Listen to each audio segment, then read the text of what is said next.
US State Secretary Antony Blinken began a key visit to China today, meeting various business leaders in Shanghai. His visit comes at a time when the two countries are stuck in a trade war and hours after US President Joe Biden pledged $8 billion in military aid to Taiwan. Antony Blinken will meet his Chinese counterpart Wang Yi and is also likely to meet Chinese President Xi Jinping. My colleague Devanjali brings us this report. A series of official visits have begun after the arrival of US Secretary of State Antony J. Blinken in China on 24th April. First on his itinerary was a meeting with Shanghai Party Secretary Chen Jiang. Blinken took to X to detail his conversations with Jiang on various local and regional issues.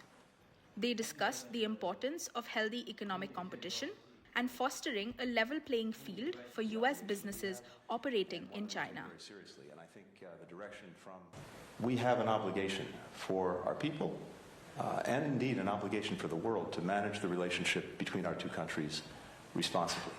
That is the obligation that we have and one that we take very seriously. And I think the direction from President Biden and President Xi was to continue to build those lines of communication, to sustain them, and again, to deal directly with our differences as we also seek to build cooperation. Blinken then headed to the Shanghai branch of New York University, or NYU. There, he spoke to students about fostering US-China relations. Lastly, he visited the American Chamber of Commerce in Shanghai to meet with several business leaders. His diverse engagements highlight the US and China's ongoing efforts to stabilize bilateral economic ties between the nations. His visit follows several legislations by the Biden administration, which may anger China. On 24th April, the US Senate approved a $95 billion foreign aid package. It includes $8 billion pledged to Taiwan to counter China's growing aggressions towards the country and in the South China Sea. China has vehemently opposed this move. Officials claim that the Taiwan question is an internal matter, and the US should not externally interfere in it. 和我们一道共同推动两岸关系和平发展、融合发展，共同建设两岸同胞安宁生活的和平家园，这才能给台湾同胞带来实实在在的。US President Joe Biden has also signed a bill which may potentially ban TikTok in the country. US officials have cited privacy concerns and Chinese surveillance of American data as primary reasons. The social media app's Chinese parent company, ByteDance, has been given 9 months to sell the app.